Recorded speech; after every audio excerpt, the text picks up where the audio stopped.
Hey everybody, this is Carl. Welcome to our Wednesday night live show, and we got a lot of news to get to today. You see from the headline there. I watched the impeachment hearings. I recorded them, went off to work, came back, and did some editing. I didn't watch all of it. If I had to watch all the Democrats questioning, I probably would have had a heart attack. But I watched a good part of it, and I got some good clips here from the Republicans. Jim Jordan, of course, was excellent. Did a great job as he always does. And I wish they would have just had. I mean, I hate to say it, but our attorney that was supposed to be like doing his job, cross the cross examination of the witnesses. Yeah, they could have left him at home. Yeah, I mean, I don't know where he learned how to do cross, but that's not how you win cases. The now, unfortunately, they had a pretty good guy on their side, albeit he wasn't really cross-examining the witnesses, but he was asking leading questions. And the first thing I caught this morning before I left for work, I'm like, this guy's asking all these leading questions. You generally can't lead your own witness, whether you're in a civil case or even in a criminal case. You have to ask open-ended questions. They're asking all these leading questions, and everybody was like, well, okay. And then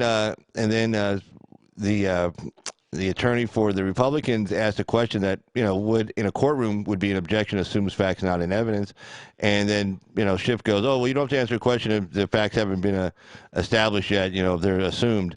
And then one guy goes, hey, point of order, are we doing the federal rules of evidence? Because I just watched 45 minutes of your guy. I didn't make one objection to the rules say we're not under the federal rules of evidence. But trust me, if you're telling me we're under the federal rules of evidence, this can be a much different hearing. Because I mean, there was hearsay in there. There was leading questions. There was assuming facts not in evidence.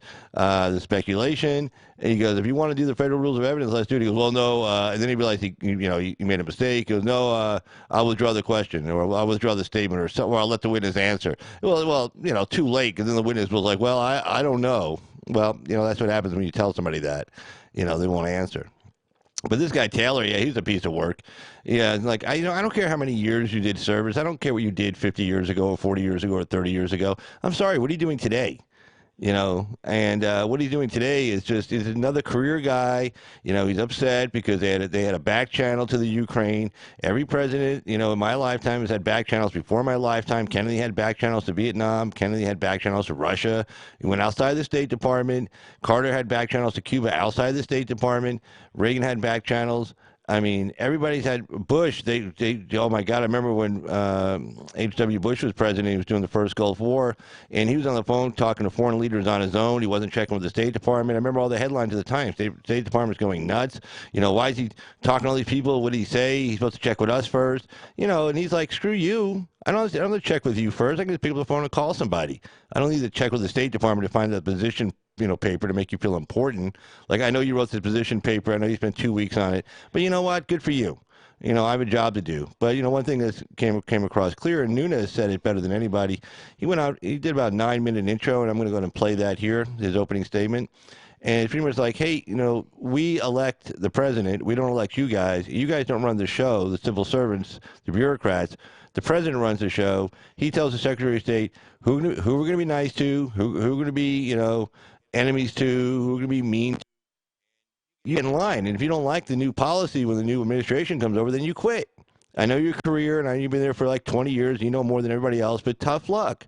And if you don't like it, quit. Don't slow walk it. Don't lie. Don't try to get rid of the guy, which is what they've been trying to do for 3 years, whether it's at state or at the agency or Department of Justice or the Pentagon. I mean, they all got this nice money-making deal going on. They all get to feel important with little bachelor's degrees or whatever they got, and they get to go off and, pretend to be somebody they're not. And these guys like, oh, he's going around us. I wasn't in the loop. Oh, God, it's like a bunch of petty little children. It's just what it is. But anyway, let's go and get to bring Nunes is up here. Let's see here. Okay, this is Devin Nunes, and this is his opening statement, and I thought it was spot on. I thought it was excellent, and we'll go ahead and let's get this going here. In a July open hearing of this committee following publication of the Mueller report, the Democrats engaged in a last-ditch effort to convince the American people that President Trump is a Russian agent. That hearing was the pivotal finale of a 3-year-long operation by the Democrats, the corrupt media, and partisan bureaucrats to overturn the results of the 2016 election. After the spectacular implosion of their Russia hoax on July 24th, in which they spent years denouncing any Republican who ever shook hands with a Russian, on July 25th, they turned on a dime and now claim the real malfeasance is Republicans' dealings with Ukraine.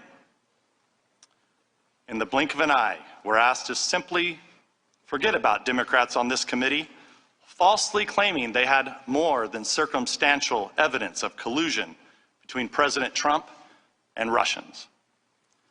We should forget about them reading fabrications of Trump-Russia collusion from the Steele dossier into the congressional record.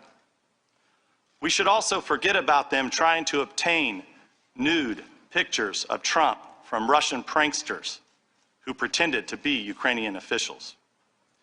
We should forget about them leaking a false story to CNN while he was still testifying to our committee, claiming that Donald Trump Jr. was colluding with WikiLeaks. And forget about countless other deceptions, large and small, that make them the last people on earth with the credibility to hurl more preposterous accusations at their political opponents. And yet now, here we are. We're supposed to take these people at face value when they trot out a new batch of allegations. But anyone familiar with the Democrats' scorched earth war against President Trump would not be surprised to see all the typical signs that this is a carefully orchestrated media smear campaign. Yeah, and he's completely right on that. He's like, hey, wait a second. You know, we just went through this with you guys, and he went through kind of a laundry list of the nonsense that, you know, we just put up with for like the last over 2 years, 2.5 years. You know, Schiff telling people, I've seen evidence. I'm on the Intelligence Committee. I've seen evidence that shows collusion. You know, I guess he never shared that with Mueller because he saw something that I guess Mueller never did because Mueller never found any. And it's just one lie after another. It was just, you know, the leaks, the BS, the nonsense, you know, the media, you know, wash, rinse, repeat, you know, constantly repeating the same story, the smoking gun, the walls are closing in, the tipping point.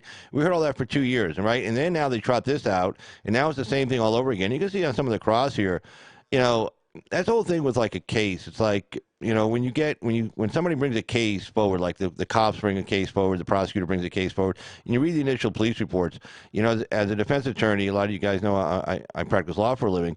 As a defense attorney, the first thing you want to do is not get freaked out because everything's written in the police report is like for persuasive writing. Everybody thinks cops and or investigators or the FBI, they write just, you know, who, what, when, where, and how. That's not what they do. They're writing to convince the reader that, one, they made a proper arrest. 2, this is the guy who did it, because if it's not the guy who did it, if they can't convince you it's the guy who did it, then they made a bad arrest. So same thing here. You see the initial reports, everything comes out, it sounds, that sounds horrible. But you always just got to take you know, what I always do, like when I get a discovery package from the state, the prosecutor, and it has all the police reports and the witness statements, I read it through once quickly. And, you know, and then I set it aside. Okay, because then, you know, you get freaked out like, oh, God, well, my guy's guilty. I might as well just, you know, go home now. So you just set it aside. You come back and you start looking through it. You start digging. You start reading. You know, you compare one report to the other, one witness statement to the other. Kind of like you'll see what they had some time to do here, but not really. Again, the guy they had, I didn't even show the clip. Their attorney that was doing the cross-examination, it was like something out of, you know, a first-year lawyer, like moot court, mock trial. I mean, it was terrible. I don't know where they found this guy, but where they found him, sent him back. I think his name was, I can't remember what his name was. I guess I forgot it. But anyway, it was the Republicans' attorney. It's like, oh, terrible. Now, Trump referred to the Democrats' attorney as a TV attorney because even Brian Williams admitted last night, he goes, oh, you may recognize this prosecutor if you watch this show and other MSNBC shows because he was on there all the time, bad-mouthing Trump, telling him Trump should go to prison. And then here he is, you know, this fair, impartial prosecutor. No, not at all. You know, prosecutors are supposed to seek justice in a fair trial, not seek a conviction, not seek an impeachment, if you will, in this case specifically. So, I mean, so Trump was right about that. Well, there you go. Popcorn. Yay. All right. Hey, good evening, SA. Good evening, James. Good seeing you. Yeah, well, I don't get notifications, James. I see you say didn't get a notification. I don't get notifications on HA site. What I do is like around like 10:15, 10:30, I just start refreshing his page. And then, I mean, literally, you have to do that. In a couple of nights, you'll miss it. and I'll come on late, or and I'm like, but yeah, they're not giving out notifications for us. I mean, if you get one, great, that's like a miracle, but yeah, it's just it's they're getting ready. They don't want us around in 2020. Okay, they don't want anybody giving fact checking to mainstream media like we did in 2016.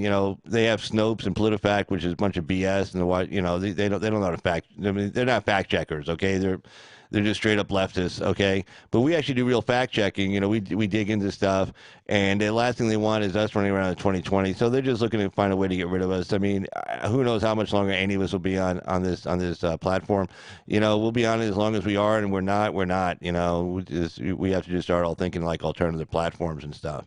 And it's their own fault. I mean, they're making it that way. But they'd rather lose money. It's very political. They'd rather lose money, I guess, than to make money and allow content creators to go on the site. And if you're conservative, if you're a leftist, you can get away with a lot of stuff. You can say a lot of things. You can do a lot of things. You're a conservative, forget it. That's the way they got it set up, and we just have to deal with it for right now until we all start gravitating someplace else.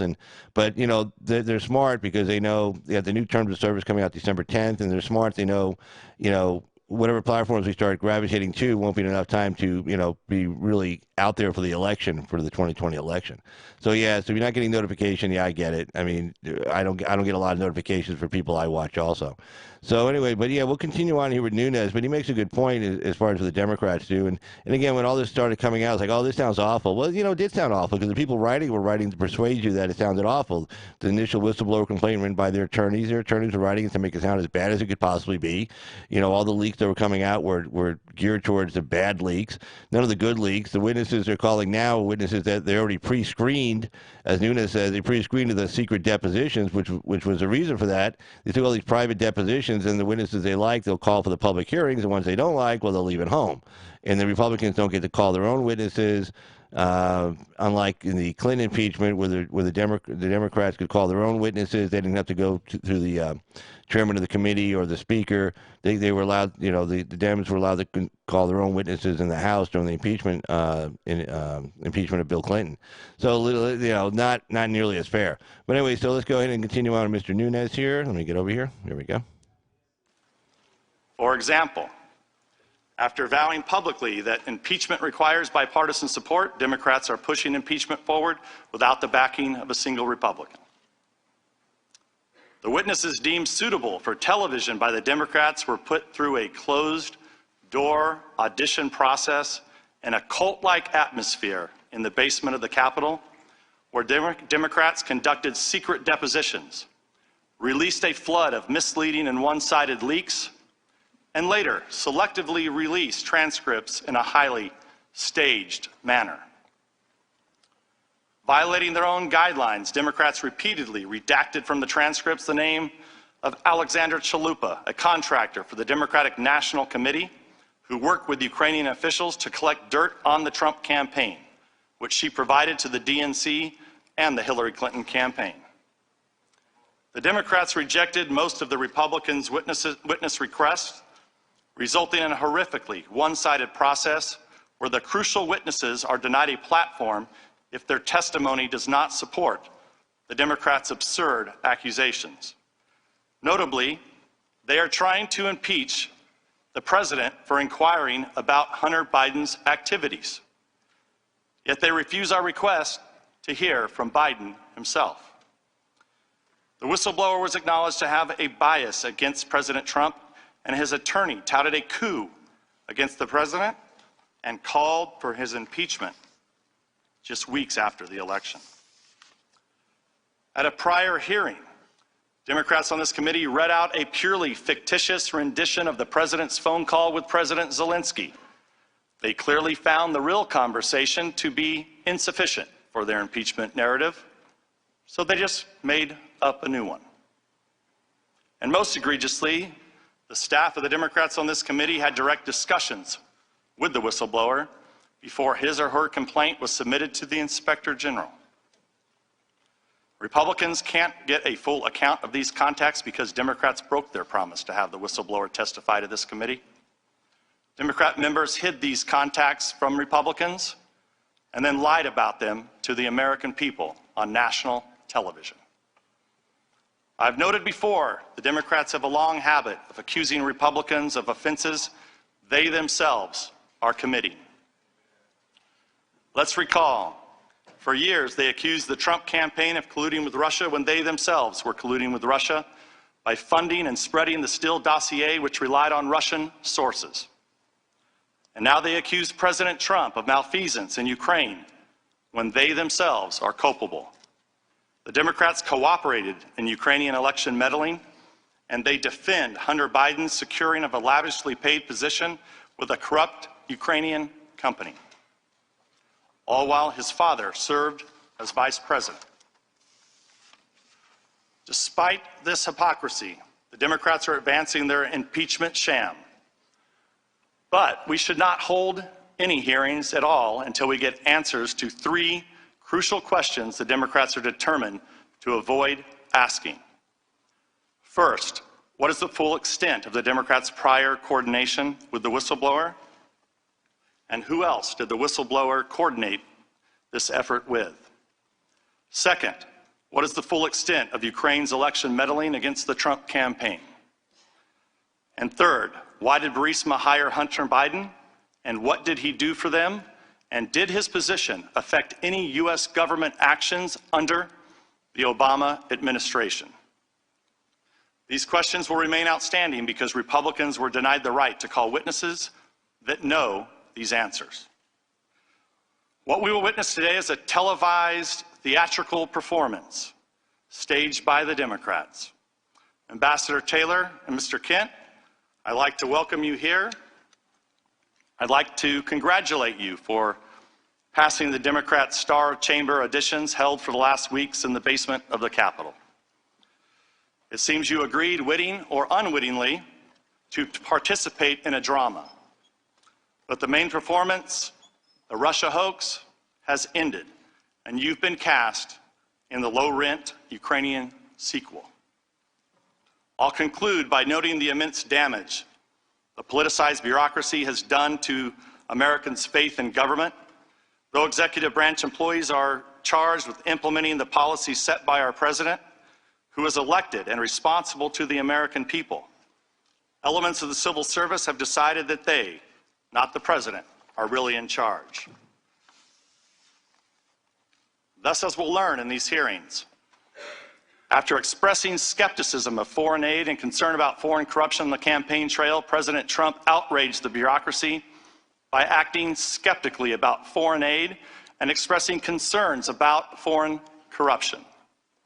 Officials' alarm at the president's actions was typically based on second-hand, third-hand, and even fourth-hand rumors and innuendo.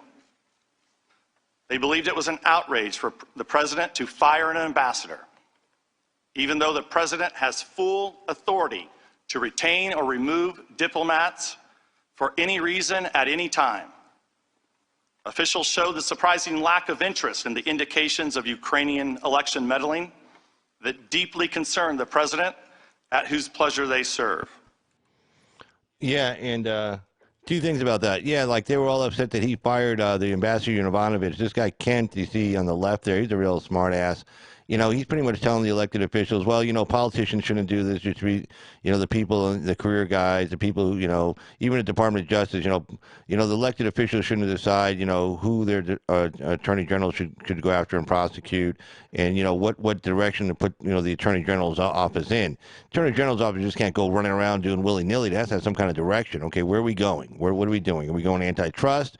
Are we going white collar? Are we going mafia? What are we doing here? That kind of thing. And further, he says like they showed a little interest in concern about Ukraine's involvement in the 2016 election on the side of Hillary Clinton. It's worse than that. Kent says, this guy Kent, you see on the left with the bow tie, he says, no, I didn't see any, you know, there's no evidence that Ukraine interfered in the 2016 election against Donald Trump. There's plenty of evidence. And Poroshenko, the guy before this president, Zelensky, he admitted and he apologized to the United States. He apologized to Donald Trump.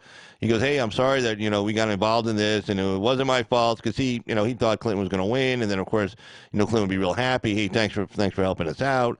And so they rolled the dice and they took a chance and they said, okay, we're going to back Clinton and we're going to try to do everything we can. And the woman's name you heard, Alexandra Chalupa, whatever her name is, she worked for the DNC. She was paid by the DNC like over $50,000. She worked close with the Ukrainian embassy. She worked with the Clinton campaign, the DNC. She was over in Ukraine. She was trying to pull up dirt on President Trump. She was trying to pull up dirt on Paul Manafort.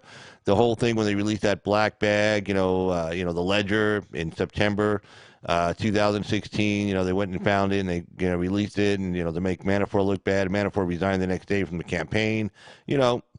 They have their hands all over it. It's been written about by the New York Times, by Politico, the Washington Post, three left-leaning, publications. They've written about it. It's not a secret. It can't go, no, that didn't happen. It's like what? And the whole thing with Biden is you have to start with that because that's where it all starts. When he gets in there with Burisma, the reason why Burisma picked him because they were under investigation, and so they wanted help from the State Department, and they used Biden to get into the State Department because his daddy was VP. And that's where the whole corruption started going. That's where the contacts started to get made. The whistleblower had contacts with this Chalupa lady also, invited her to the White House. And they wanted to have her, testify. And then also you'll see where they say, hey, look, the whole big allegation is, did Trump trying to improperly investigate Hunter Biden? And so they said, okay, call Hunter Biden. Let's find out what's going on. Was there anything worth investigating? And Schiff said, no, we're not calling him. We're not calling Chalupa. We're not calling anybody. We're not calling the whistleblower. We're not calling anybody. Anybody you want, you're not going to get. And you see that up ahead here. And then after Nunes gets done, you'll see some objections made by Miss Scott, I can't remember her name, from New York, Republican from New York, and also Mr. Jordan, also from Ohio. They bring some objections to Chairman Schiff. You'll see that. So after Nunes gets done here in a couple of seconds, you'll see all that as well.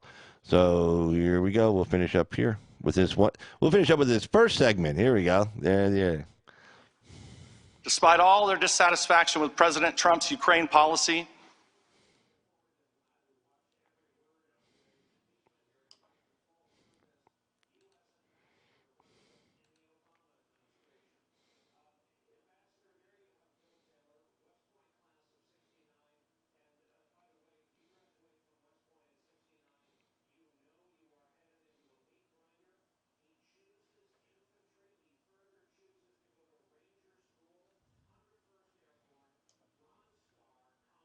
the President approved the supply of weapons to Ukraine, unlike the previous administration, which provided blankets as defense against invading Russians. By undermining the President, who they are supposed to be serving, the elements of the FBI, the Department of Justice, and now the State Department have lost the confidence of millions of Americans who believe that their vote should count for something. It will take years, if not decades, to restore faith in these institutions. This spectacle is doing great damage to our country. It's nothing more than an impeachment process in search of a crime. That I yield back. Before we hear from the witnesses, I have a parliamentary inquiry. The gentleman will state her parliamentary inquiry. Mr. Chairman, when can we anticipate a response to our November 9th letter requesting certain individual witnesses to be called? The gentlewoman should be aware that 3 of the witnesses the minority has requested are scheduled for next week. Those were your witnesses, Mr. Chairman. What about the additional 6 witnesses? The gentlewoman may inquire about additional witnesses or make a request for a vote on additional witnesses following the witness testimony. And Mr. Chairman, I have a point of order under HRES 660. Gentlewoman will state her point of order. Mr. Chairman, will you be prohibiting witnesses from answering members' questions as you have in the closed-door depositions? As the gentlewoman should know if she was present for the deposition. Which I was, Mr. For Chairman. some of them, yes. Correct. The only times I prevented witnesses from answering questions, along with their counsel, was when it was apparent that members were seeking to out the whistleblower. We will do everything necessary to protect the whistleblower's identity, and I'm disturbed to hear members of the committee who have in the past voiced strong support for whistleblower protections seek to undermine those protections by outing the whistleblower. Mr. Chairman, only one member and their staff on this. Yeah, those eyes are really crazy. Those are like crazy eyes. I don't know where he got those crazy eyes from. I don't know how you get crazy eyes like that.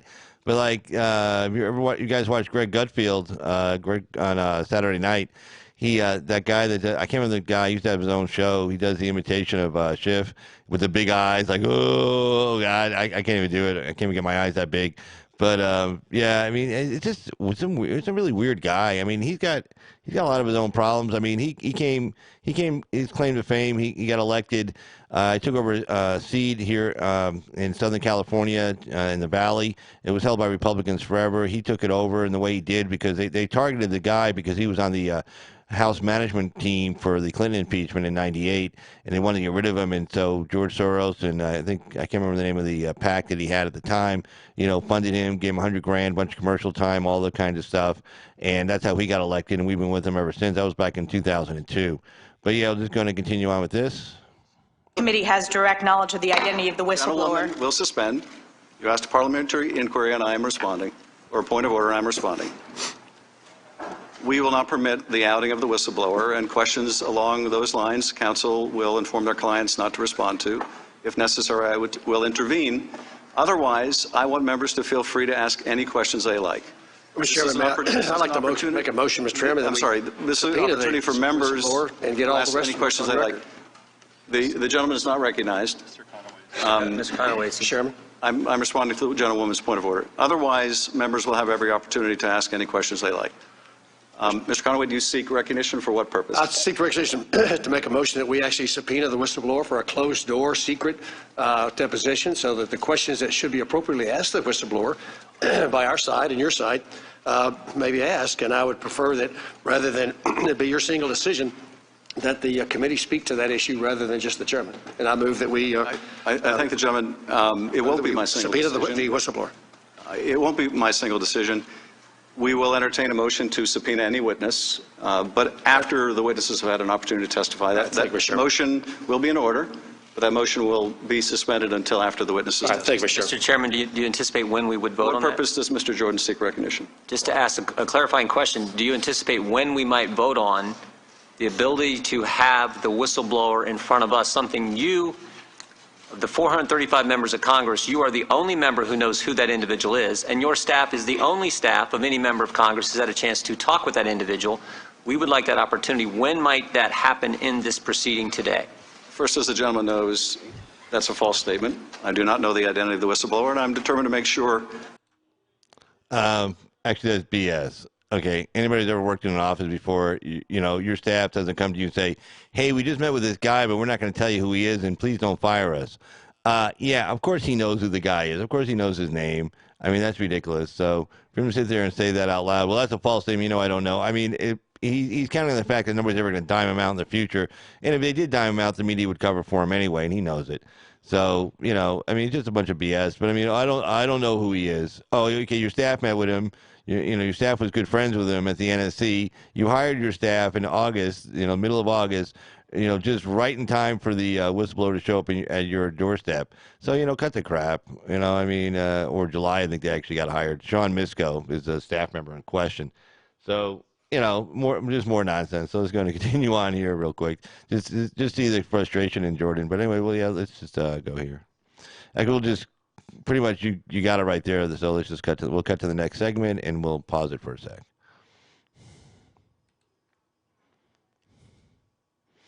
And I believe this next segment is going to be Jim Jordan doing the questioning. I am aware that the committee has requested my testimony like they talk as about, part of impeachment. Hold on. Here we go. There we go. Sorry, guys. Didn't mean to play it both at the same time on you. But the one thing they talked about, like you saw in the headline I put up, let me get back to it, in fact. Let's see.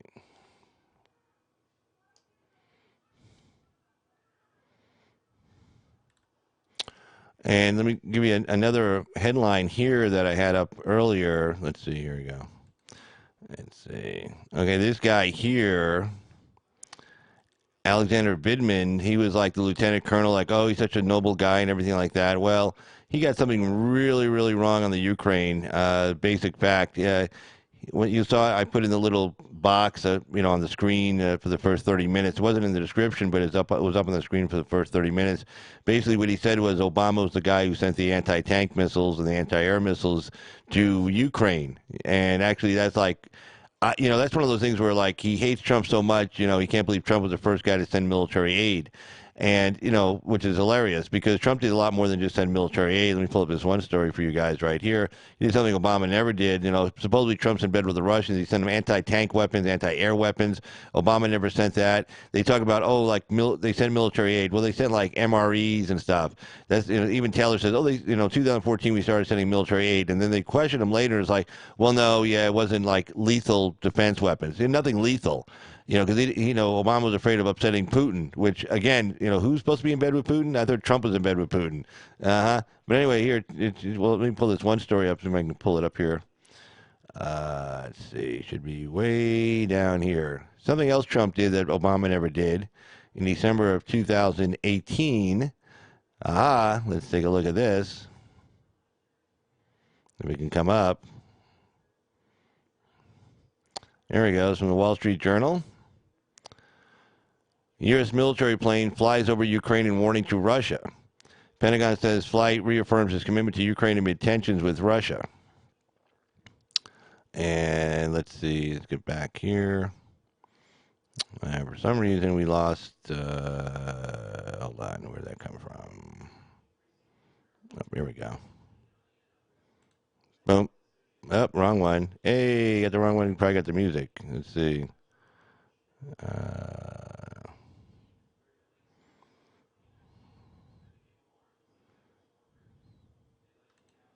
There we go. All right, so we've got no music playing. I don't see any. Nope, good. Be like, music. All right, so let's get back to this story here. U.S. military plane flies over Ukraine in warning to Russia. This was in December 6, 2018. Washington, the Pentagon said Thursday that it carried out a rare flight over Ukraine under the international open skies treaty to reaffirm U.S. commitment to Ukraine amid heightened Russian and Ukraine tensions. It was the second such U.S. military gesture in 2 days after Russia last month shot at and seized 3 Ukrainian naval vessels and their crew members off Crimea. U.S. Navy on Wednesday sent a warship through the Sea of Japan in a rare challenge to Russia's maritime claims in international waters. So, I mean, this is what Trump was doing, okay? And compared to what Obama was doing, and yet Trump is the guy that's in bed with Russia. Go figure that story out if you can. You can't, so don't try. So, anyway. All right, so let's see. Let's get back over to the hearing. That's what the headline I put in there was about. So let's talk at that over here. Let's see. Cut this over here. Bring this over here. I am aware that the committee has requested my testimony. Let's try that again. All right, guys, hold on. All right, so let's play this.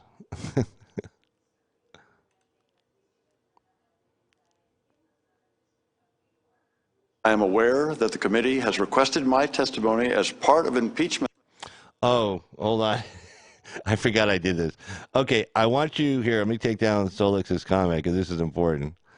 Okay, I want you to look at the clock there. If you can see it's 55 minutes, 13 seconds, 13.9 seconds. Okay, this is when this is Ambassador Taylor.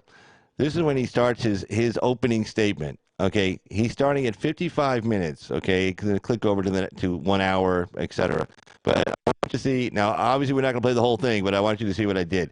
So there, look at the clock. It's at 55 minutes. That's when I was recording it this morning. It was 55 minutes into the recording. So anyway, he starts at 55 minutes on the clock on the red clock there in the center of the screen on the bottom.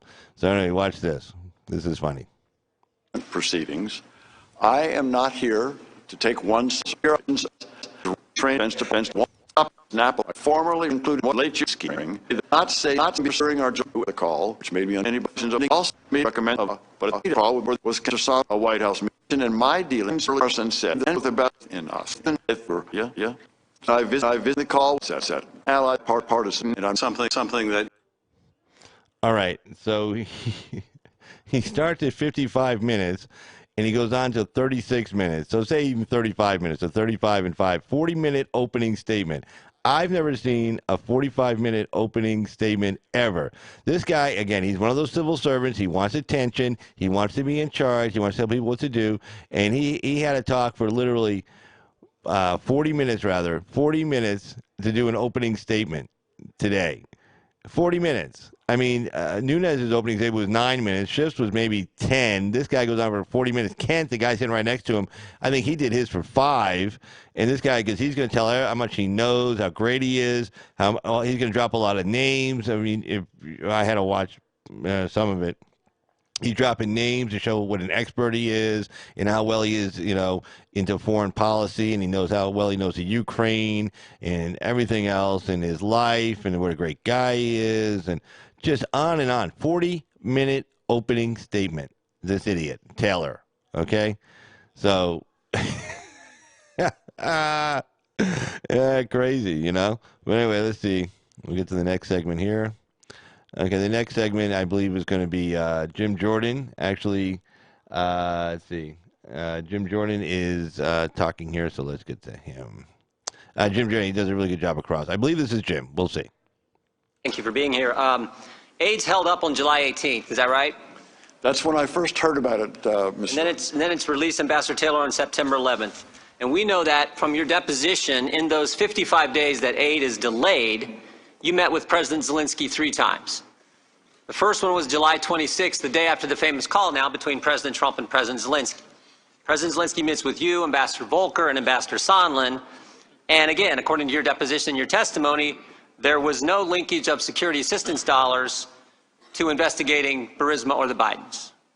Second meeting is August 27th. Again, in this 55-day time frame, second meeting is August 27th. President Zelensky meets with you and Ambassador Bolton and others.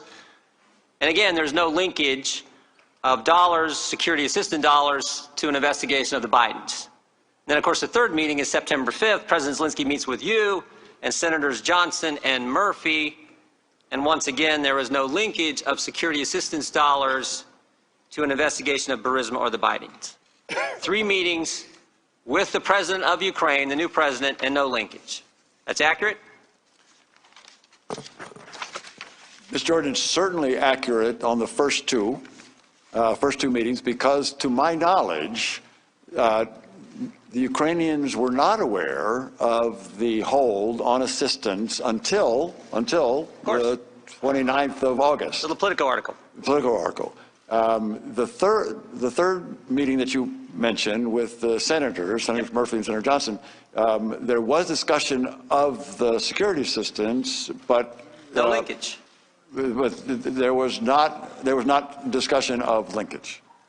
3 meetings, face-to-face, with President Zelensky, no linkage.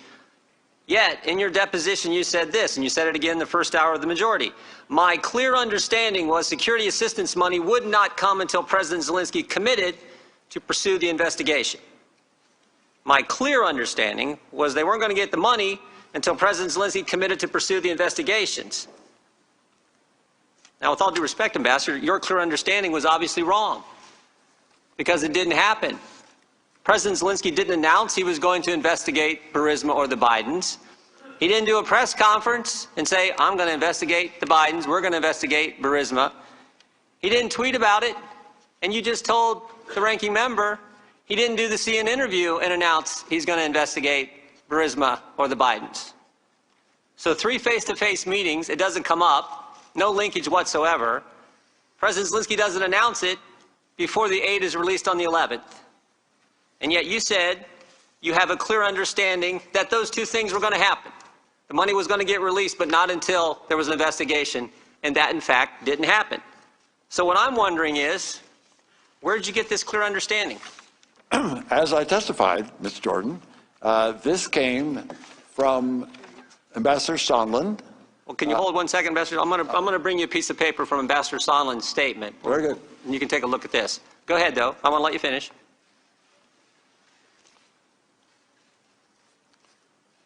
So, Mr. Jordan, should I read this, or? No, I just want you to have it because I'm going to read it. Oh, very good, very good. Yeah, but I wanted you to go ahead and finish. You said, Ambassador, you got this from Ambassador Sondland. That is correct. Ambassador Sondland also said that he talked to President Zelensky and Mr. Yermak and had told them that although this was not a quid pro quo, if President Zelensky did not clear things up in public, we would be at a stalemate. That was one point. It was also the case. Mr. Morrison talked to you, right? No, what I was going to say is Ambassador Sondland also told me that he recognized that it was a mistake to have told the Ukrainians that only the meeting with the president in the Oval Office was held up on in order to get these investigations. No, it was not just the meeting; it was also the security system. That is, everything was. So those two discussions. No, I understand. Okay. All right. So again, just to recap, you had 3 meetings with President Zelensky. No linkage in those 3 meetings came up.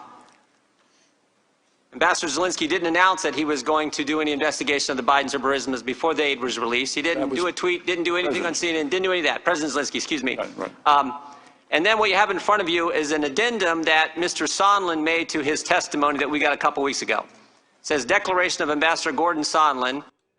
This is actually pretty good here. Because, I mean, it just shows you, like, these guys, I mean, we're talking impeachment here. We're talking impeachment of a president of the United States. I mean, this is big time. This isn't like some little thing like you can think you know something, you think you heard something. The whole point is like, okay, the big thing is quid pro quo. Like he extorted like an investigation from Zelensky from Ukraine to investigate the Bidens, and then he was going to release the aid. Well, but the point is, Zelensky didn't know anything about it. Now, there was a story in Politico like about 2 days before the aid was released, but it didn't say it made no mention about quid pro quo or anything. It just said the aid was being held up. And then Johnson called Trump, I think, like about 2 days later, I think on October 10th or 11th, and he said, hey, if we don't get this out, really quick here, September 11th, I think now I'm mixing up my dates. I apologize. We'll get to this in a second. But if we don't get the aid out, I think it was September. I'm sorry. If we don't get the aid out, we're gonna blow the fiscal year. We're gonna have to get reappropriated. So he goes, okay, boom, and he just released the aid. So you can't extort something from somebody if they don't know they're being extorted. That's the whole point.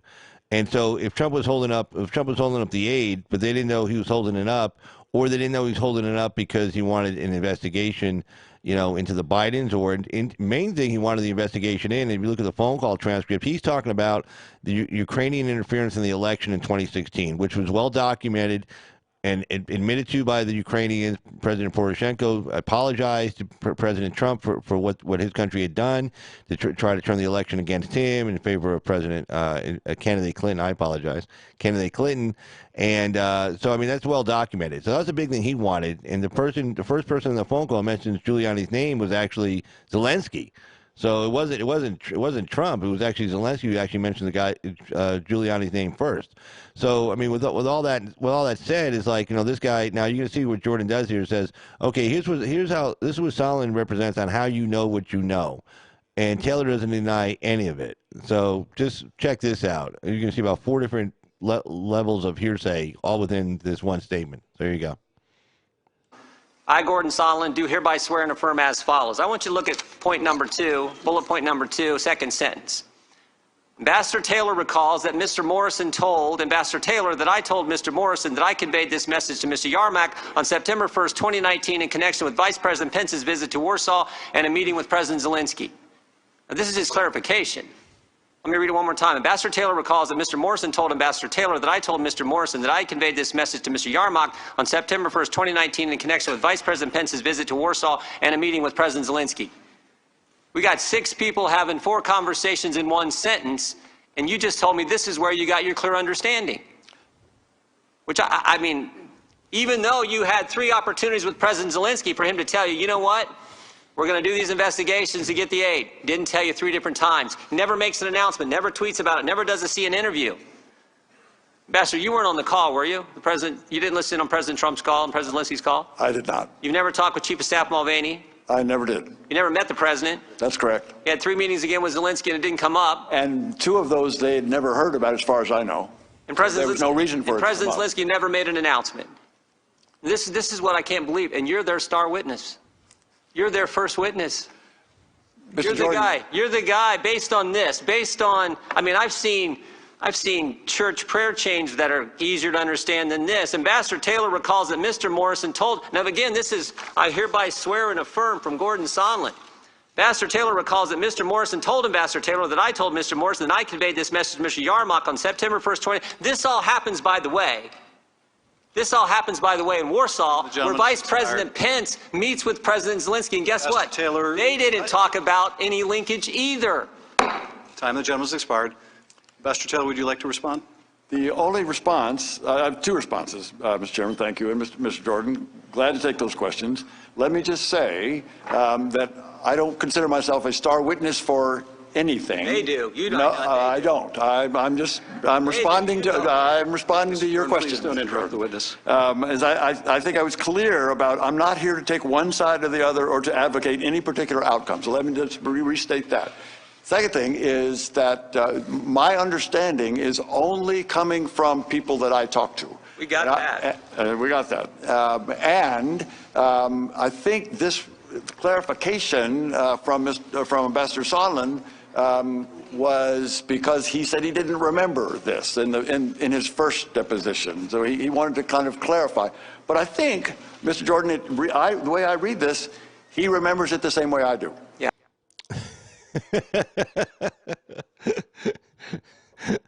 I mean, if this was a courtroom and I was the defense attorney for President Trump, oh my God. I mean, the jury would be laughing their asses off right now.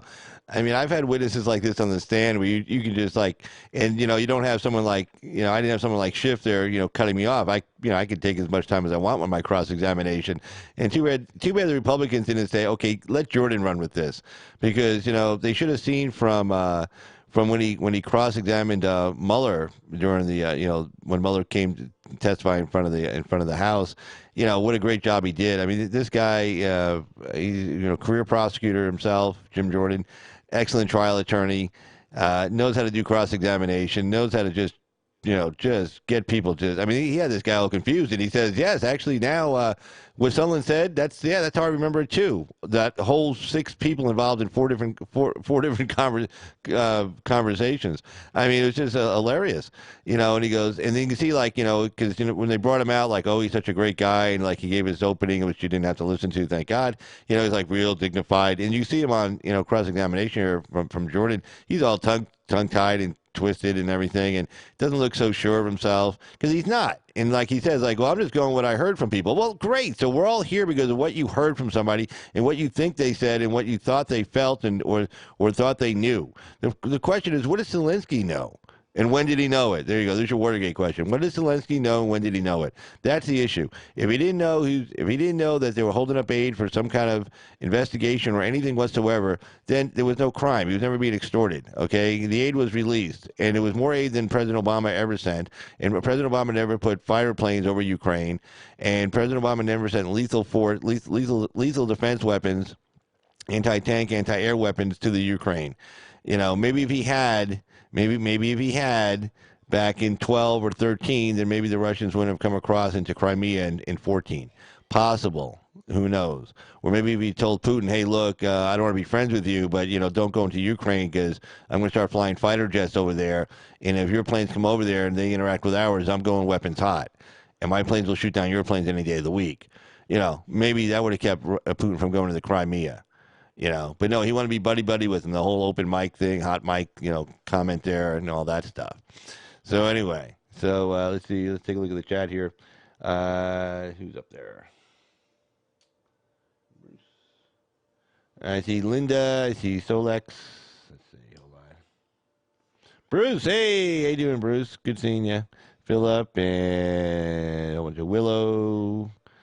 Eight Sunset, yeah, Roro. Yeah, nice drawing there, Roro. Really cool. Looked really good. Good job. But, totally agree. And inadmissible. I mean, a lot of what they got out on direct, which was their cross, because they're asking leading questions, most of what they got out would be inadmissible. And, I mean, it's just nonsense. I mean, this isn't, these are all attorneys up there, too. And just making a mockery of of a courtroom, of a procedure, of an impeachment procedure, and like Jordan says, you're their star witness, and he goes, well, I don't consider myself to be a star witness. Well, they do. Well, maybe they better rethink this, because this guy, if this is their star witness, because they wanted to lead with this first, right? They wanted to capture the Americans' attention so they'd watch again tomorrow or the next time they have a witness. But this I'll tell you right now, watching the cross of this guy, and it gets better. Totally. I wrote in the headline, impeachment hearing fail. Well, it was, and they can try to spin it all they want, but trust me, it wasn't there. Okay, it wasn't there. I've been practicing law for 25 years. I'm telling you right now, it wasn't there. Yeah, if I was a defense attorney, I'd be looking at a not guilty verdict. Hell, just a straight up he's innocent. A lot of times, a lot of the cases I win, what I have to do to win, I always, instead of trying to say my client's not guilty, I always try to prove him innocent. That's the best way to win a case. But in this case, I mean, President Trump is completely innocent. There's no crime here. There's just a bunch of bullshit, just a bunch of made-up stuff. And, they're just trying to search for something, but it's just not there. And this witness was terrible. The other witness is real smug, real arrogant. Kent, you can tell, he thinks he should be in charge and that kind of thing. Oh, I'm not an ambassador. I was deputy mission, like he's higher up than an ambassador, that kind of stuff. So, all right, let's go and continue on with this. And it's real clear, right? It's very clear to me. Thank you, Ambassador Taylor. Mr. Himes, you're recognized for 5 minutes. Thank you. I thank the gentleman, and I thank you both for being here. It's obvious from your testimony today that you both care a great deal about U.S.-Ukraine relations. It's also very clear that you're optimistic about President Zelensky. Ambassador Taylor, you related one of his first acts in office was to remove immunity from deputies, which had long been a source of corruption. I know you had a number of personal dealings with him. Has he given you any reason to question his honesty or his integrity? No, sir. In your prior deposition, I asked you, and I'll read it directly, if nobody in the Ukrainian government is aware of a military hold at the time of the Trump-Zelensky call, then as a matter of law and as a matter of fact, there can be no quid pro quo based on military aid. And to your knowledge, nobody in the Ukrainian government was aware of the hold. And your answer was, that is correct. Is that still your testimony?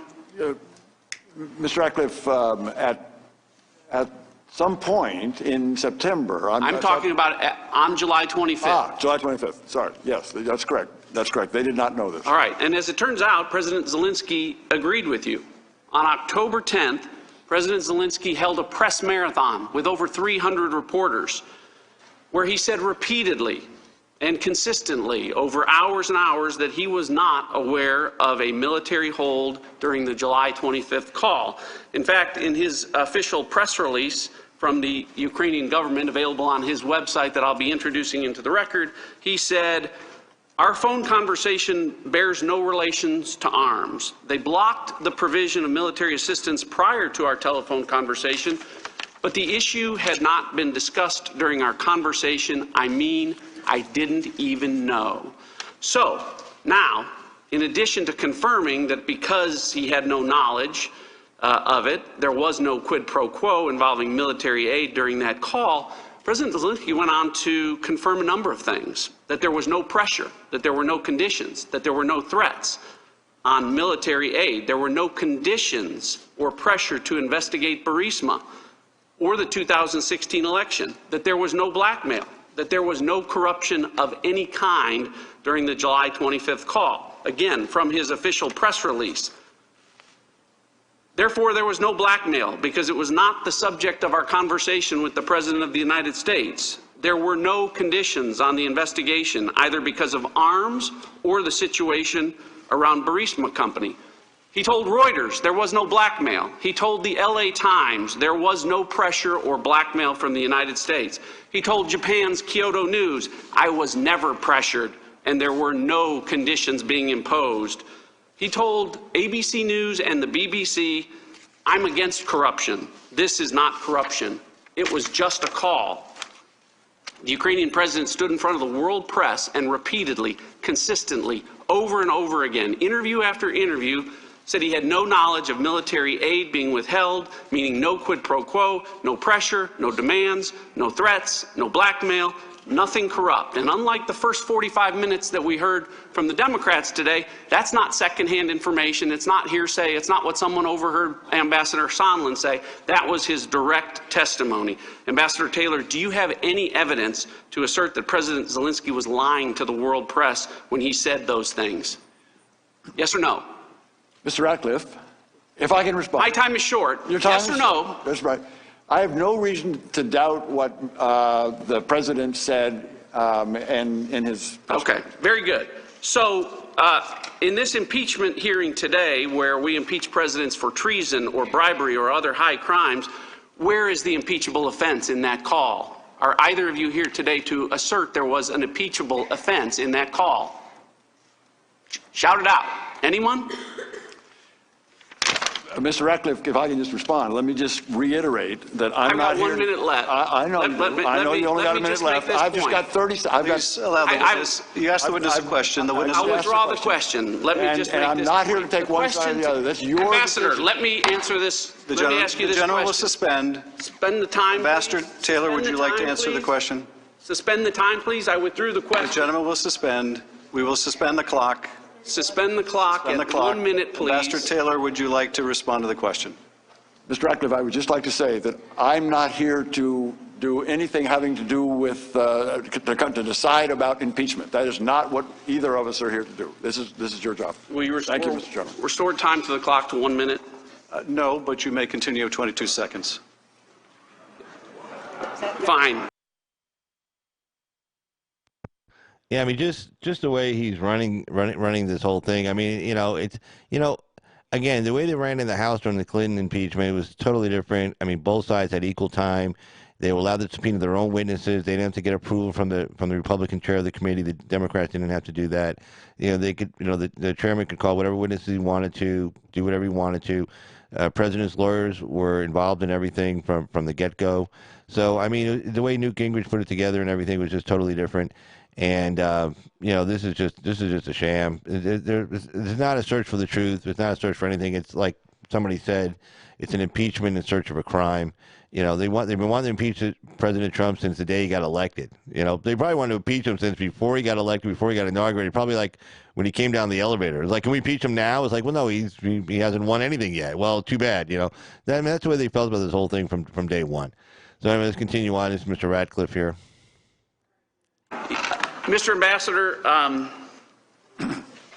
think everyone knows that House Democrats have made up their mind to impeach one president. The question that we've just learned is whether or not they're prepared to impeach two. Because to be clear, if House Democrats impeach President Trump for a quid pro quo involving military aid, they have to call President Zelensky a liar. If they impeach him for abusing his power or pressuring or making threats or demands, they have to call President Zelensky a liar to do it. If they impeach President Trump for blackmail or extortion or making threats or demand, they have to call President Trump a liar to do it. I yield back. Chair recognizes Representative Sewell. I yield. Ambassador Taylor, thank you for your service. All right. And this next guy is Mr. Turner. I'm not sure what state he's from, but he goes through some pretty good stuff as well. And you get to see how the Republicans are doing a really good job of just like chewing these people up. Again, they come off, they're all arrogant. They're like, again, if you watch the opening statements, they're all arrogant. They think they know something. They know everything. And it's just showing them for what they are. Oh, I heard this. In other words, these people in the State Department, they wanted Trump gone from the moment he got in. They didn't like him. They didn't like his style. They didn't like that he went around them, that he kept his own counsel, that he didn't have to go to them. Like I said the other night, he didn't have to go to the State Department and say, hey, tell me about President Xi in China. Well, he's been doing business in China for decades, President Trump. He knows the players over in China. He didn't need a position paper written by some guy, who spent 2 weeks writing it to tell him how he should talk to President Xi. Okay, same thing when it came to how do I deal with President Putin? How do I deal with the Mexican president? How do I deal with Canada, the Prime Minister Trudeau? Now he doesn't need. How do I deal with the EU? He doesn't need any of their advice, and their advice has been all wrong for decades anyway. As far as how to deal with these foreign leaders. President Obama can never get the NATO countries to pay anything more than they were paying. He used to ask them in private, oh, please pay. Oh, yeah, we'll pay more than they never did. Trump said, we're not going to do that. We're going to come out out publicly and say and shame them right in public. So you're not paying, you got to pay, or we're leaving. You know, like, oh, the State Department's like, oh no, that's not how you do things. See, the point is, if you're not engaged like in the whole world, you're not trying to take over everything, then you don't need a lot of diplomats. You don't need a lot of these guys. And if you're not going to these guys for advice or position papers or how to run foreign policy, then they don't feel important, and you don't need them. And they're sitting around doing nothing. They know they write a position paper, he's not going to read it, or if he reads it, he's going to do just the opposite. But he's getting things done around the world. The first president, like AJ says, the first president stepped foot in North Korea. He's getting us out of Afghanistan. He kept us from getting in the middle of that whole Syrian, Turkey, Iran, Kurds, Russia mess in over there in Syria and stuff. So I mean, he's doing the right thing. And of course, again, his record on the economy goes without saying. Lowest unemployment across every ethnic group in the country. Lowest unemployment overall. Small business startups through the roof for every ethnic group across the country. Employment numbers, most people working ever in the history of this country. Women, lowest unemployment rates in like 1953 or 55, I don't know, way back in the 50s. So I mean, they know they can't beat them. That's obvious also from, you see, all the candidates coming in here, all the talk, the hand wringing. I covered this the other night, where the Democrats recognize there's nobody currently in the field, who's running to be president in the Democratic primary who can beat Donald Trump in November of 2020. And they recognize that. That's why Bloomberg's getting in. That you see Deval Patrick's not talking about getting in. HA is saying for sure it's going to be Clinton getting in. I believe him. I believe that Clinton is getting in. She'll probably sweep the rest, just like he says, she'll sweep everybody away. And the only reason why they'll go with Clinton because, if they had a strong field right now, they wouldn't be so much going for Clinton. But the field sucks right now. And so they have to do this impeachment. Even they know they're not going to get a conviction in the Senate to actually get him removed from office. They just want to try to whittle down his popularity numbers. Just beat him down over and over again, like they tried with Russia for over 2 years. And that didn't work, and they got to find something else. So here's Mr. Turner. He does a pretty good job here as well on cross-examination. So let's take a listen. I have a great deal of appreciation for your profession. You have very little direct contact with decision makers, a tremendous amount of responsibility and not a lot of authority to affect U.S. policy, bilateral engagements or multilateral engagements. You're trying to shepherd through issues with our allies. One example of that, Ambassador Taylor, is that you testified in your prior testimony that you have not had any contact with the President of the United States. Is that correct? That's correct, sir. Ms. Taylor, Mr. Kent, have you had any contact with the President of the United States? I have not. So not only no conversations with the President of the United States about Ukraine, you've not had any contact with the President of the United States, correct? That's correct. Okay. So you both know that this impeachment inquiry is about the President of the United States, don't you? I mean, the man that neither one of you have had any contact with, you're the first up witnesses. I just find that a little amazing that the first up would be two people who've never had any contact with the President himself. Now, Kurt Volker did have contact with the President and contact with the President on Ukraine. Mr. Ambassador Taylor, you said that he's a man of highest integrity. Well, I know Kurt Volker, and I know he served as the NATO ambassador. He served as the director of the McCain Institute. He's the highest professional ethics, one of the most knowledgeable people about Europe. He's absolutely a truthful man. Mr. Kent, would you agree with Ambassador Taylor that he's of the highest integrity? I believe Kurt Volker has served the U.S. as a public servant very well. Do either of you have any evidence that Mr. Volker committed perjury or lied to this committee in his testimony to this committee? Do either of you have any evidence that Kurt Volker perjured himself or lied to this committee in his testimony? Ambassador Taylor, any evidence? Mr. Turner, I have no evidence. Ms. Kent? I believe Ambassador Volker's deposition was over 400 pages, and I don't have it in front of me, so I can't make a judgment. But you have no evidence that he lied or perjured himself. I have no correct, basis Kent? to make that judgment, no, Great. sir. Well, we're not in a court, gentlemen, and if we were, the Sixth Amendment would apply, and so would rules on hearsay and opinion, and most of your two testimonies would not be admissible whatsoever. But I understand in your profession you deal in words of understanding, words of beliefs and feelings, because in your profession, that's what you work with to try to pull together policy and to go in and out of meetings to try to formulate opinions that affect other people's decision making. Ambassador Taylor, have you ever prepared for a meeting with the president or a prime minister of a country where you were told one thing before you went into the meeting as to what it was to be about, and the meeting be about another, or you get in there and the beliefs or opinions of the president or the prime minister were other than you believed? Mr. Turner, you're asking if I ever learned something new in a Have you ever walked in with a belief that you thought about the country that you were serving in and find out that they were wrong? I learned something in every meeting, Mr. Turner, but Well, Ambassador Taylor, the reason why the Sixth Amendment doesn't allow hearsay is because it's unreliable. It's unreliable because frequently it's untruthful. It is not factual. It might be beliefs or understandings. Ambassador, you testified about a number of things that you heard. Isn't it possible that the things that you heard were not true, that some of the beliefs and understandings that you had are not accurate, that in fact you're mistaken about some of the things that you testified today on a factual basis versus a professional assessment? Mr. Turner, I'm here to tell you what I know. I'm not going to tell you anything I don't know. I'm going to tell you everything that I do know. But since you learned it from others, you could be wrong, right? Why I'm here. But since you learned it from others, you could be wrong, correct?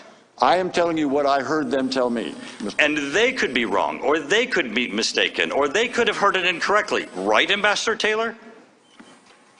People make mistakes. Right, so you could be wrong. I yield the rest of my time to Thank you, gentlemen, for yielding. Ambassador Taylor, the gentleman asked if you could be wrong. Were you wrong when you said you had a clear understanding that President Zelensky had to commit to an investigation of Biden's before the aid got released, and the aid got released and he didn't commit to an investigation?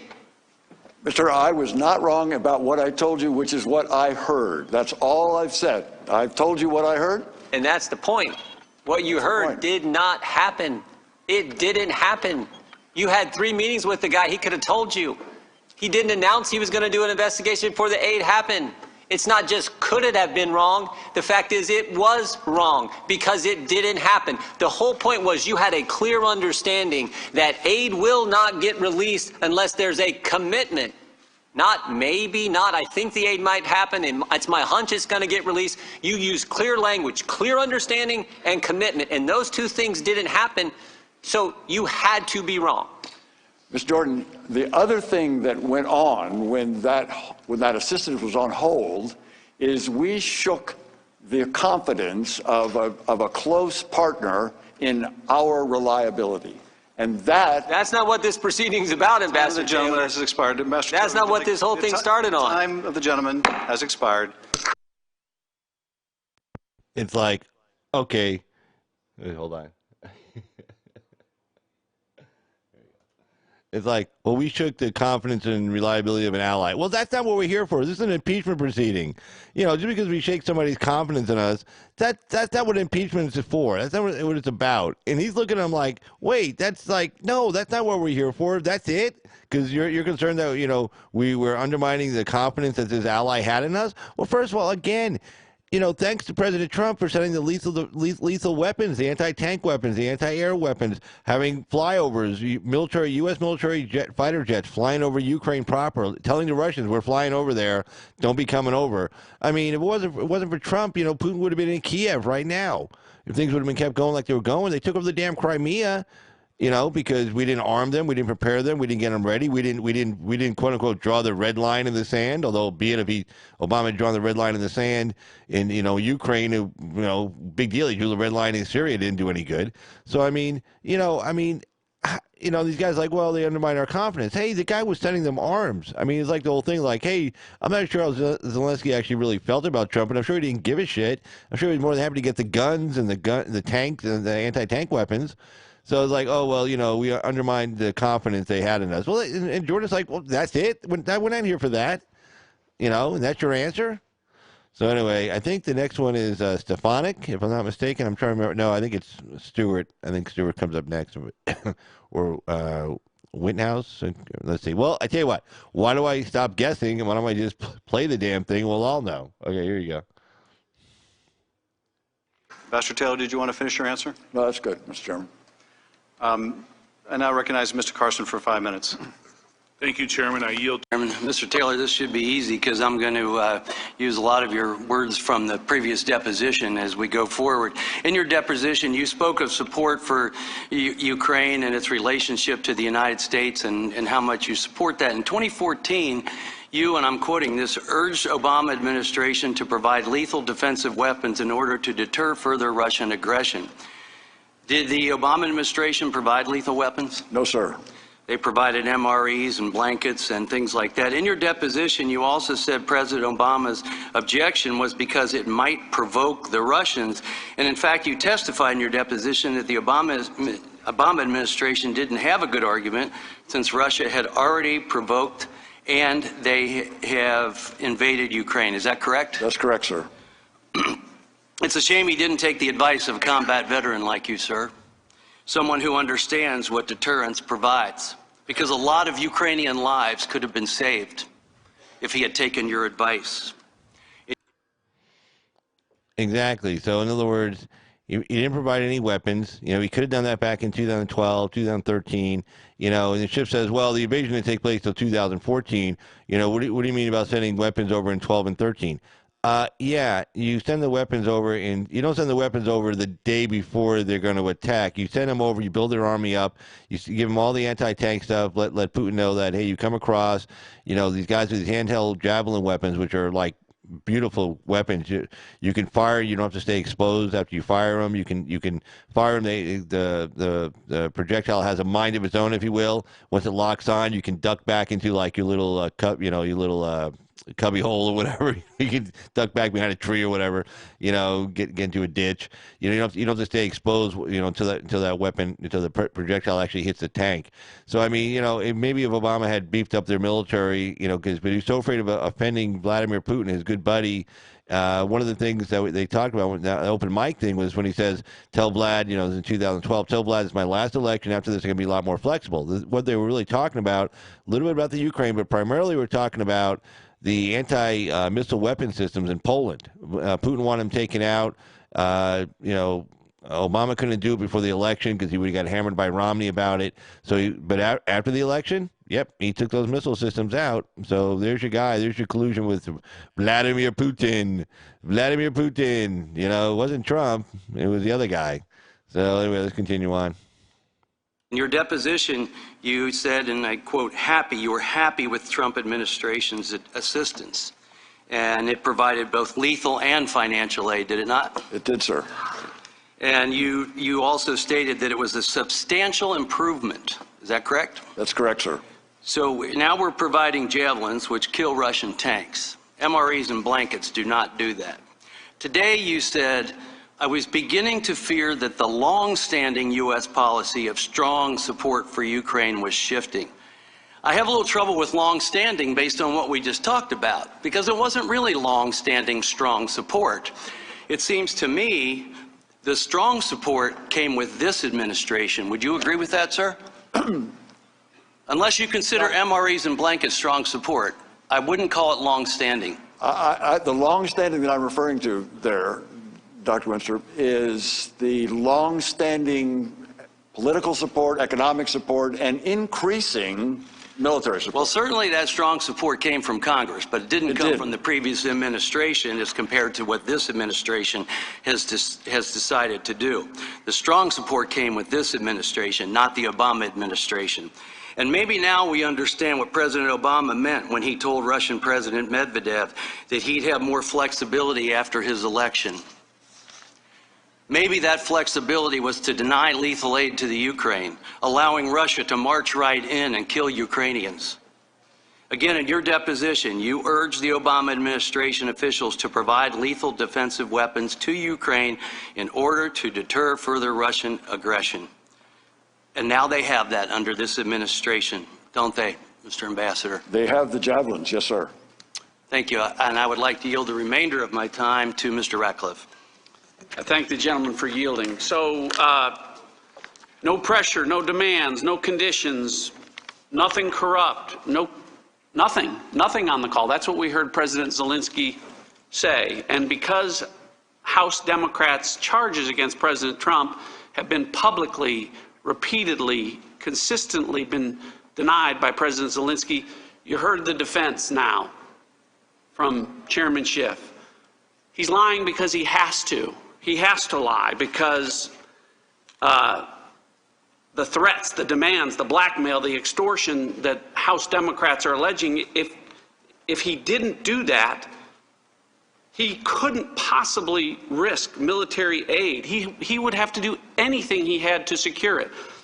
The problem with that, the hole in that argument is you have to ask yourself, what did President Zelensky actually do to get the aid? The answer is nothing. He did nothing. He didn't open any investigations. He didn't call Attorney General Bill Barr. He didn't do any of the things that House Democrats say that he was being forced and coerced and threatened to do. He didn't do anything because he didn't have to. I yield back. An excellent point there by Mr. Radcliffe. Exactly.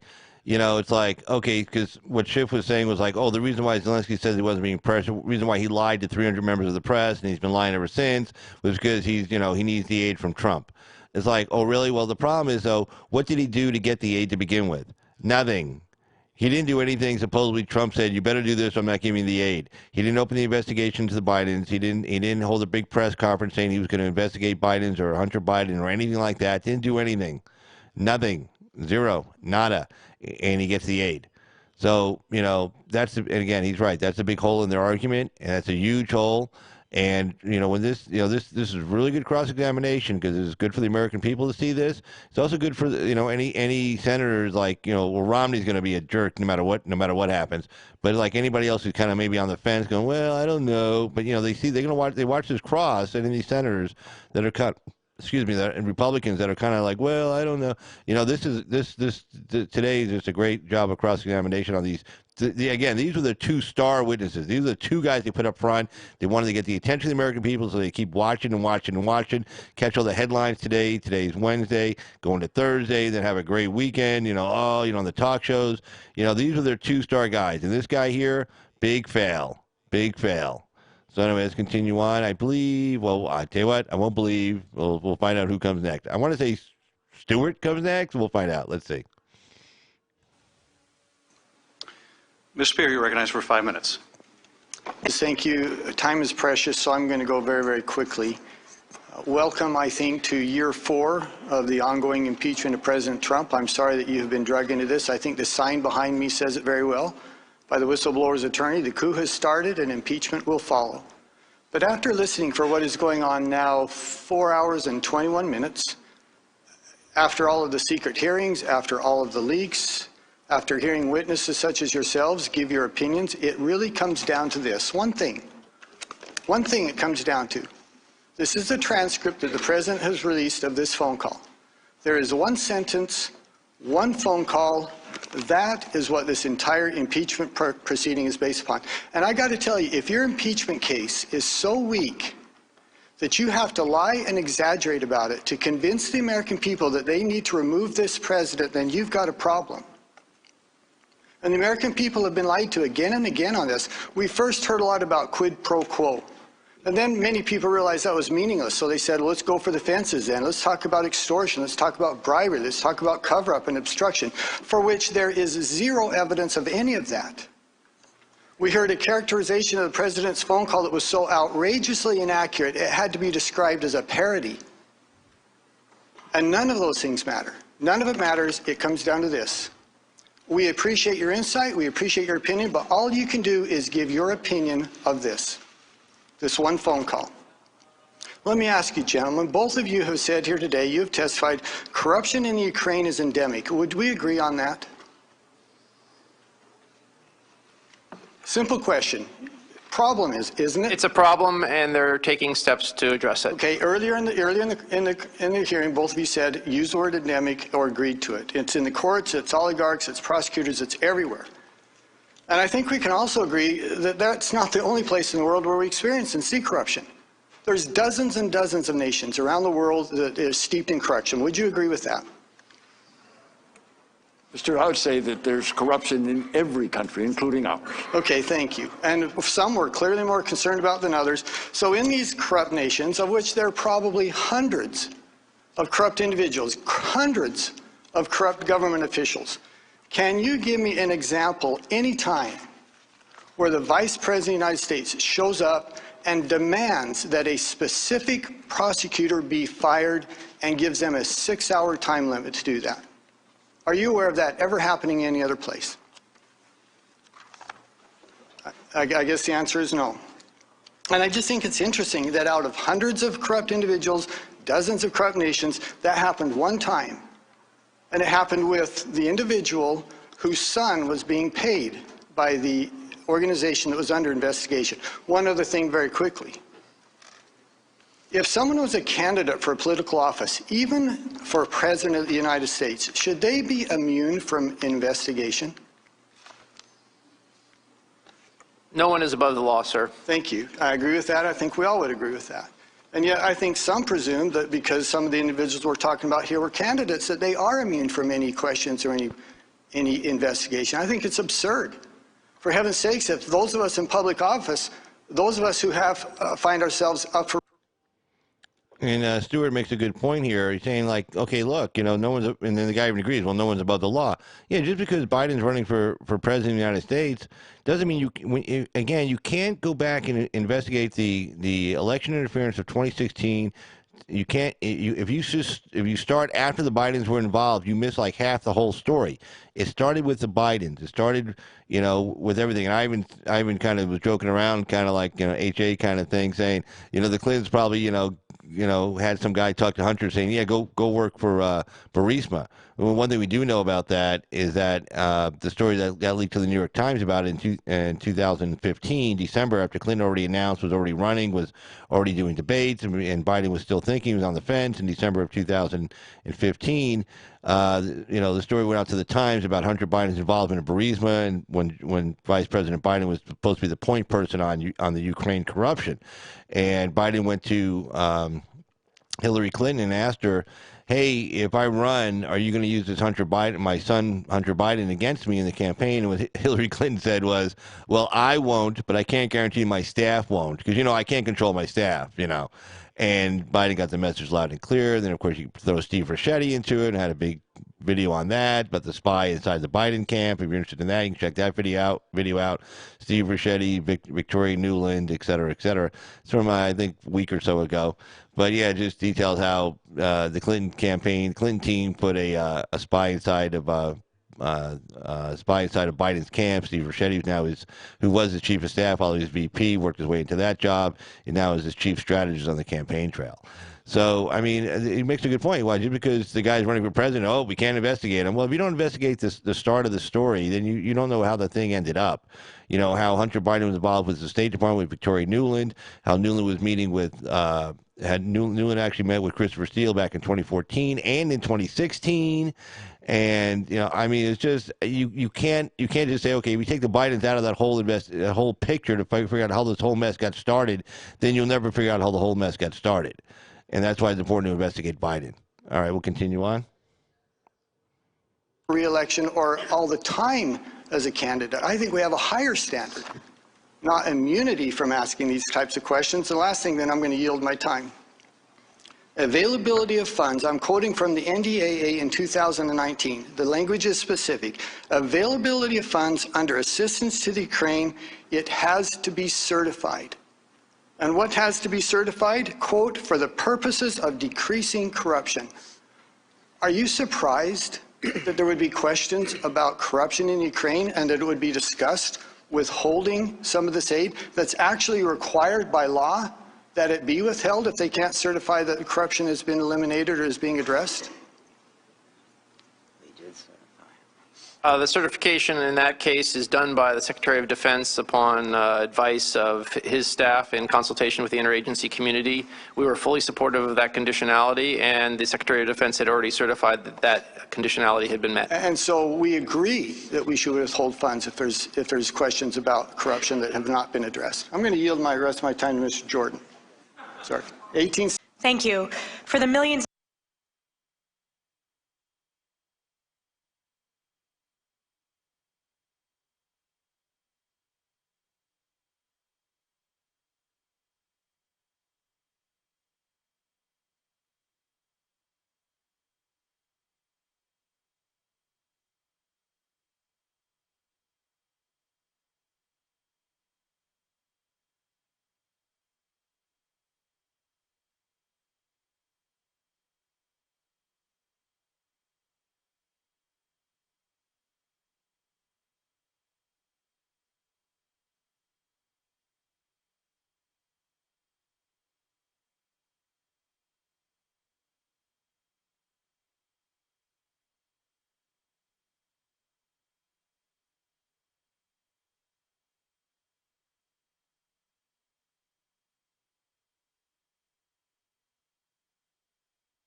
Of Americans viewing today, the two most important facts are the following. Well, anyway, what I was saying, and I tell you what I just said, Jennifer and everybody, it was the best thing I ever said ever. And too bad nobody heard it, but it was just fantastic. Anyway, thanks. Yeah, I looked down, I saw the audio was off. That's funny. But anyway, basically what I was saying was, they're really reaching really far to be able to try to get this impeachment thing going. And, it's all this hearsay, triple hearsay, quadruple hearsay, which if you're in a courtroom, trust me, you wouldn't get past a preliminary hearing on stuff like this. I've been in preliminary hearings where they don't have the right witnesses, or the people weren't in the room. They weren't actually talking to the quote unquote defendant, the perpetrator of the alleged crime, the alleged perpetrator. And, those cases get thrown out. They're known to get discharged at a preliminary hearing. You don't even get to a trial. And, this case is so bad. That's why they're saying, this thing gets to the Senate, somebody's thinking about bringing a motion to dismiss. Pretty much like it's almost like an indictment coming out of the House. It's like, move to dismiss. There's just not enough evidence that any rational juror, the case would be like any rational senator could find that the president, committed a high crime and misdemeanor worthy that he has to be impeached, has to be convicted and removed from office. So this is Ms. Stefanik. Let me back her up so we can get her started to where she was. But anyway, sorry about the audio there, guys. Apologize on that one. So here you go. All right. Thank you. For the millions of Americans viewing today, the two most important facts are the following. Number one, Ukraine received the aid. Number two, there was in fact no investigation into Biden. Mr. Kent and Ambassador Taylor, you both spoke eloquently and passionately about the need to support Ukraine to counter Russian aggression, particularly during this very critical time. I agree with you in that assessment. And isn't it the case that the Trump administration has indeed provided substantial aid to Ukraine in the form of defensive lethal aid, correct? That is correct. And that is more so than the Obama administration, correct?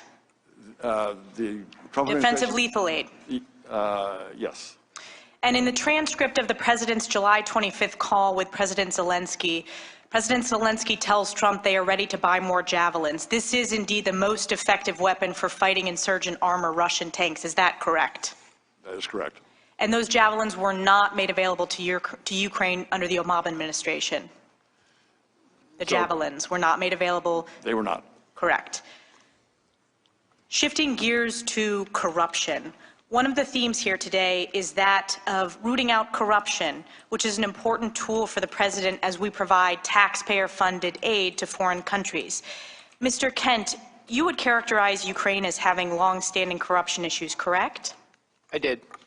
And in fact, you testified, quote, I would say that corruption is part of the reason why Ukrainians came out to the streets in both 2004 when somebody tried to steal the election and again in 2014 because of a corrupt, kleptocratic, pro-Russian government which eventually collapsed. The Ukrainians decided enough was enough. Is that your testimony? It remains so.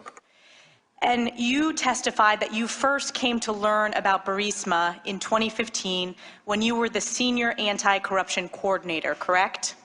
Correct. Detailed to the embassy in Kyiv as the acting deputy chief of mission. And you testified that the issue of corruption in Burisma was in the U.S. interest because, quote, and this is from your deposition. And if you notice, this guy, like she tells him what his title is, and he has to expand on it because, oh no, I wasn't just this. I was like this E7, bureaucrat times 3, and this deputy senior advisor to this guy to that guy. You can just hear it in these guys' voices. Like all these little titles mean so much to them. They hang on them so much. And again, you just you can see his resentment. The idea that even the fact that he's having to answer to elected officials, like, you don't know as much as I do.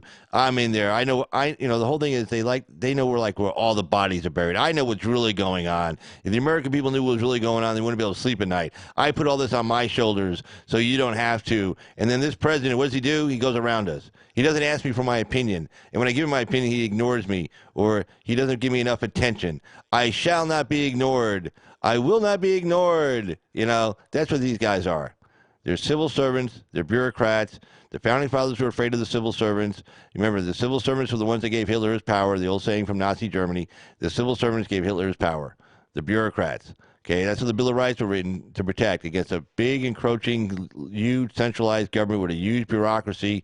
Kennedy didn't trust the State Department. He had his own back channels to Vietnam. Carter didn't trust the bureaucracy. Reagan didn't trust them. Nobody does, because those presidents know these guys. They have their own agenda. They want to do their own thing, get their own, and do it their way. And when you come in and try to Stanfield Turner, when Carter brought him in, and he saw the corruption of the CIA, and these guys were doing their own thing, and nobody could put a rein in on them. He started getting rid of the old timers. Said, okay, you got to go, you got to go, you got to go. Then, of course, they paid Carter back with DebateGate, and that's when Stefan Halper, which is from our current problem here with the Russia Mueller whole mess, Stefan Halper was, big deep into that. Well, he was part of the DebateGate situation where he stole Carter's debate preparation materials and handed it over to the Reagan campaign because they wanted Carter gone because the old agency guys didn't like what Carter was doing to the agency. Lo and behold, Carter was right about something. But, these guys, they just hang on too long. They've been around too long.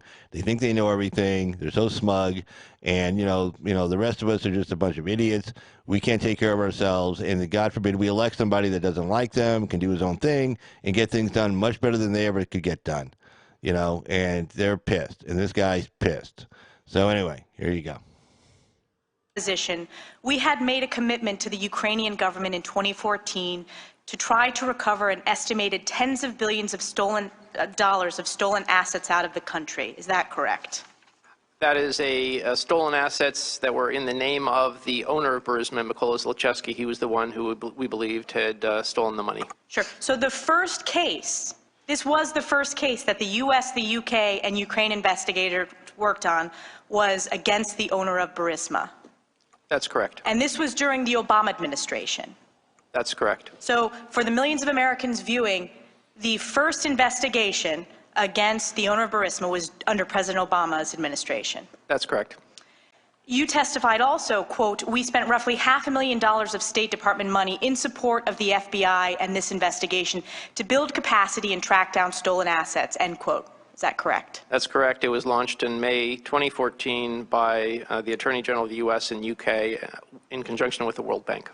And in fact, by 2016, you were so concerned about corruption questions related to Burisma that when there was an effort by Burisma to sponsor an essay contest with USAID, you asked USAID to stop it. That's correct. And you testified that it was because, quote, Burisma had a poor reputation in the business and that you didn't think it was appropriate for the U.S. government to be co-sponsoring something. Excuse me. Sorry about that, guys. Anyway, that was important, that little dialogue right there, that little Q&A back and forth, because what happened in 2015 after the New York Times published that story about Hunter Biden and Burisma, and he was sitting on the board, and it was like this conflict because Joe Biden was the point man on the Ukraine, Hunter Biden got a meeting with the State Department after the story broke, and that this was a U.S. aid that was be going over to Ukraine in 2016. And there's a couple of things important about that. Victoria Nuland, again, she's the one she met with Christopher Steele in 2014, met with him in June of 2016, right before the investigation. And she was the one in charge of bringing all the money forward. And she was the one who was working with Biden and also working with the whistleblower, the whole 10 yards. And so Biden goes and meets with Nuland at the State Department to try to get in on this. This guy opposes it, But, I didn't hear him going to the New York Times or the press or yelling and screaming and then, appearing and saying, well, gee, somebody, we should impeach the vice president. No, none of that happened. And then, the thing is, like, all this hearsay and all this back and forth, the thing with Biden, you don't need any hearsay or anything. He bragged about it on TV when he was doing that one forum. Says, yeah, I told him I had to get rid of the prosecutor. You're not getting this $1 billion loan guarantee. And you got 6 hours. He goes, well, you're not the president. He goes, well, call Barack. See what he says. He'll back me up, and he probably did. So, that's straight out and open. You don't have to try to torture anything to know that's corruption right at its core, period. And, this guy didn't seem to have a problem with Biden in Ukraine. He opposed it, but I don't remember hearing him yelling and screaming about it. He sure as shit didn't resign over it now, did he? No, because he wanted to keep his job. He could have resigned and, gone and done a big press conference about it if he was that upset about it, but, he wasn't.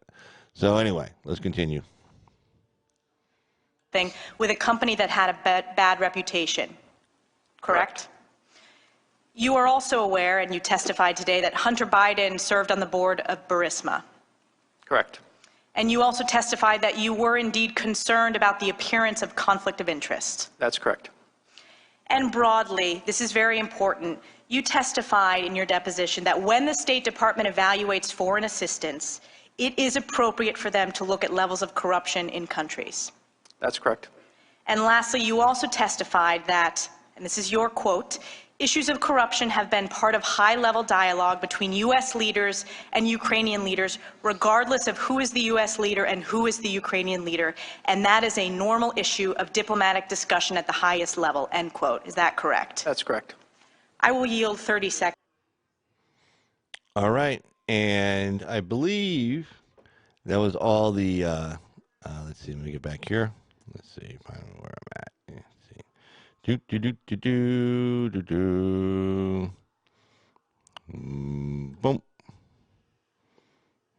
Let's try that again. Boom. There we go. So yeah, I believe that was all the cross-examination I covered. There was some additional ones, but this was the gist of it here. I mean, and Stefanik did a really great job there. Again, she's real young, but you can tell she must have been a trial attorney or a prosecutor herself also. She real good knack for it, real good touch. So she did a really good job there. But anyway, so that's pretty much all I was going to cover for tonight. And see, it's 9:37. Been on for like an hour and a half. And I just want to thank everybody who's been in. Although there was, let's see, let me double check, make sure there was a story here. I wanted to make sure. Let's see,